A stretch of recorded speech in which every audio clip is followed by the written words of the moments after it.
beautiful people. How are y'all doing today? Well, I hope. So, judged by some of the reactions I've gotten, some people seem to be interested in my Cursed Kingdom profile. So I decided to explain some of the blah blah blah blah blah blah blah combos that this deck can do. Dude, there's a couple that it can do. Some personal favorites of mine. Like this deck is meant to be a bit of a controller, and I found out some new hex that I will update later when I get the cards. But for now, I'm gonna show y'all the things that this deck can do. First, there's the classic combo of having no field spell, just a 2-card setup, which everyone won't see.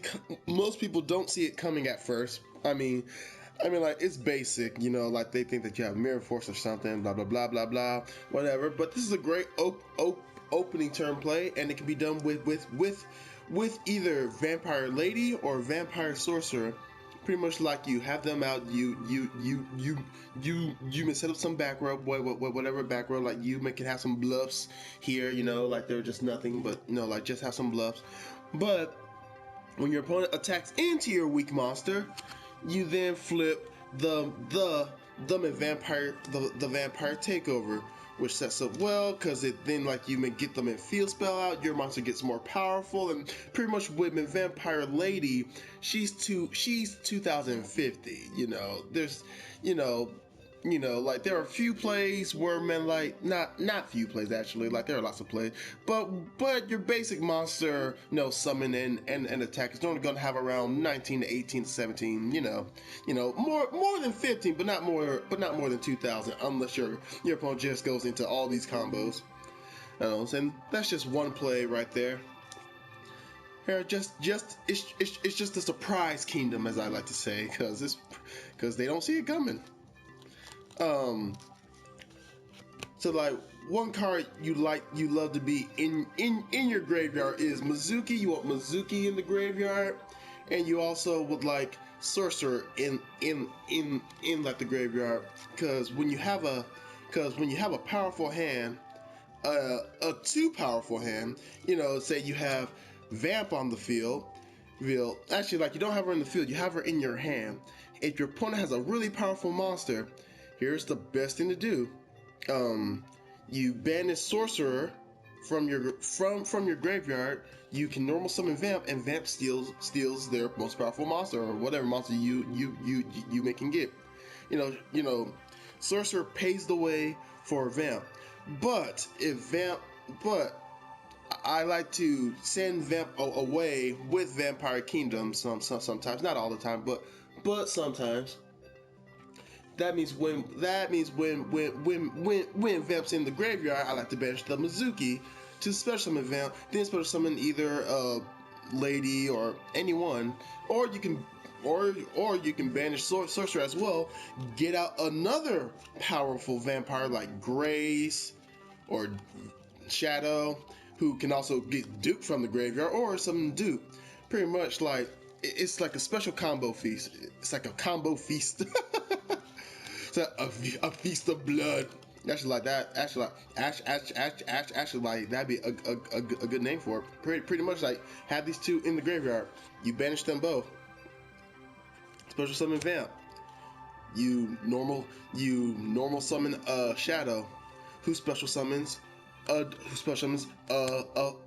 Menduke. Who, when that is special summoned, you pay 2,000 life points. Then you special summon Grace. Pretty much. You went from nothing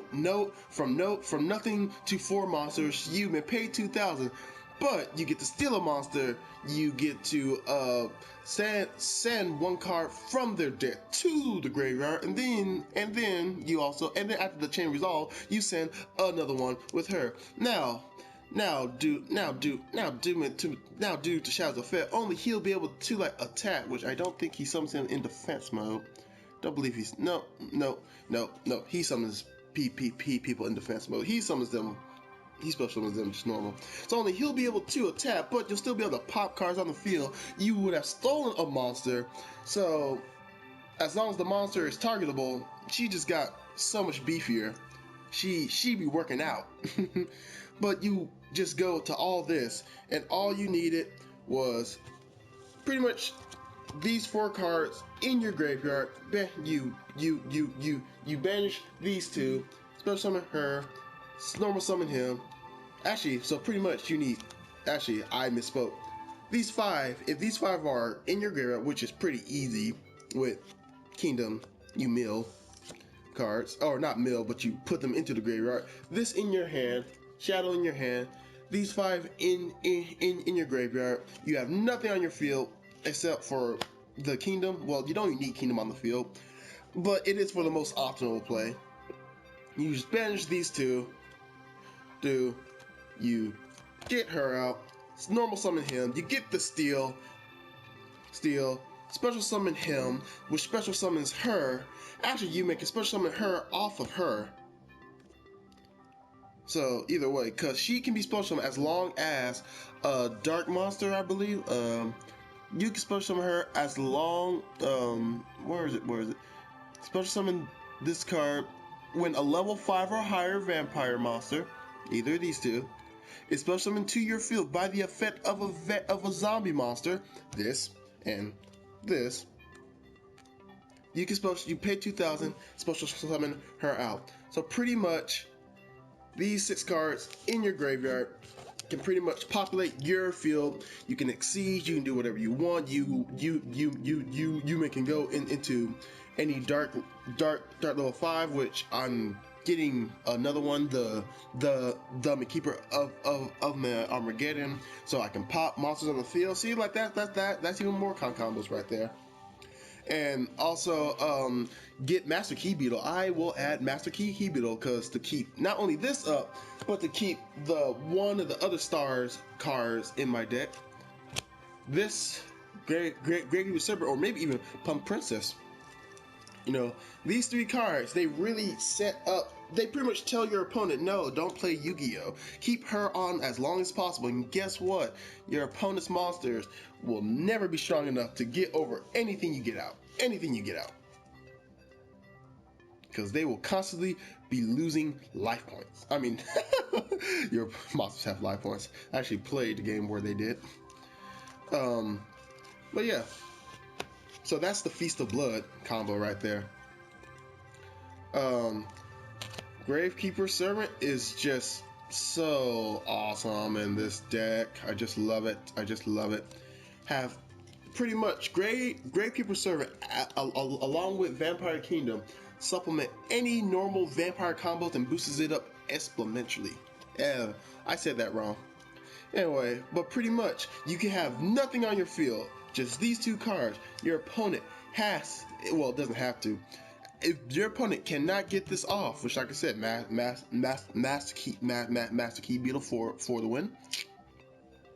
As long as if your opponent attacks, you send a zombie, you send a vampire from the dead to the graveyard. As long as they don't have the Dimensional Prison, D-Fissure and Macrocosmos, you're pretty much fine. You can kill whatever monster they are attacking with, as long as it's not the king or anything that can't die by card effects. But like I said, like it's really good with the control. Like I said, like thing can't be killed by card effects. Vamp. You know, she's in your hand. Banish Sorcerer out. That's pretty much. See, with the way that the deck is made, I always ran into the problem of having too many strong monsters in my hand, and it's like, here's Call the Mummy. So as long as I have any normalable vampire, like Sorcerer and Lady, wherever she got to, I think she went to go get a snack or something. I don't know. Oh, here she is with hanging with Esther there. As long as you got these 2 in your hand, which is why I run them at 3. You know, special summon Vamp, normal summon one of these, and bam, just bam. Anyway, so I'd like to thank y'all for watching. You know, it's a short video because Because really, the combos all stand from filling up your graveyard while sucking the life out of your opponent's deck. And you know, I like the deck. It's really controlsive. I'm normally not a control player. I'm an options player. I like to have options, which why in my Noble Knights, that despite whatever everybody else says, I play traps because you know what, when things go wrong, I like to plan C, and you know, plan C for in here is Pump Princess. Plan B actually like this plan A, bam. I got, you know, cloud up hands. I got this. I got cloud up hands. I got this. So having powerful zombies is no longer a problem for me, which is what I want to fix. Also, Book of Life. Book of Life also special summons a zombie monster. So special summon Vamp. Special summon special summon Duke.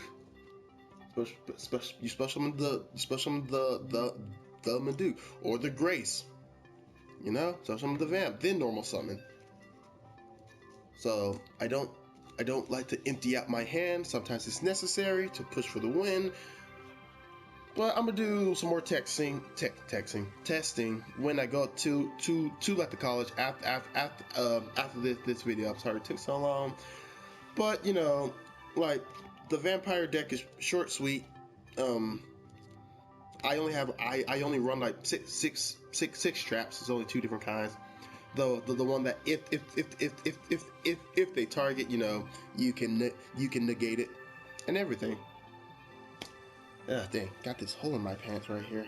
I'm need some new jeans.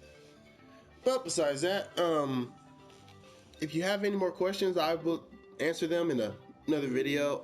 But for now, I am working on another deck because it's a curse. I feel like I have to build decks now. I mean, well, it's not because of you guys. It's because I like building decks, and I especially like building the decks of villains and like antagonist people in like the series, because I like dueling against them. Which is why I bought Legacy of the Duels, so I can build my Noble Knight deck and fight against the villain decks and see how I would stand a chance against them. But you know, like, dang, Panic busting out with one of the sacred beasts, I swear.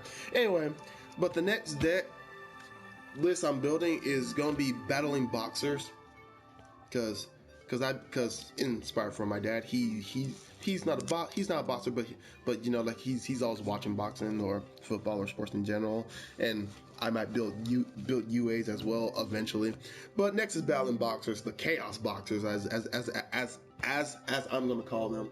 But for now, you know, that's the end of this video. It's not long as normal, but you know, if when I finish up the extra deck, I will post a extended combo video.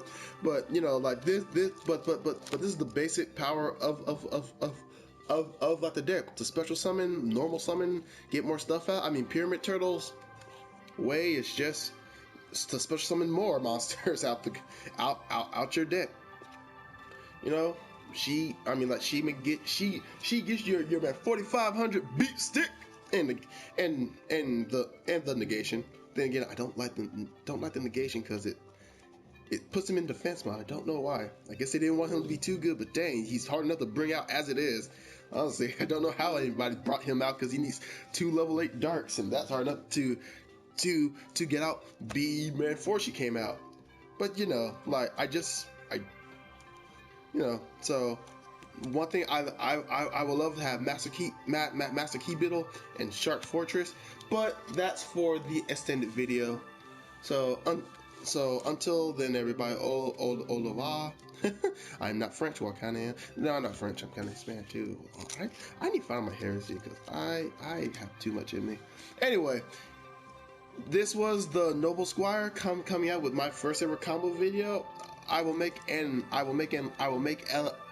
extension version once I get the 3rd Mizuki, get Master Key Beetle, get the Keeper of Armageddon, and also when I finish up the battling boxers, because I can't wait to. I just love boxers because I love the guy who used it in Zexal, because I like marathon through all of the series in preparation of Midnight Arc of the dub of Arc 5. Arc V, Arc 5, whatever. But thank you for listening to my rambles. I'm sorry that took so long. I'm so kidding. Yeah, but anyway, this is the Noble Squire. Higher M N blah, blah, blah, blah, blah. I'm just gonna end it here.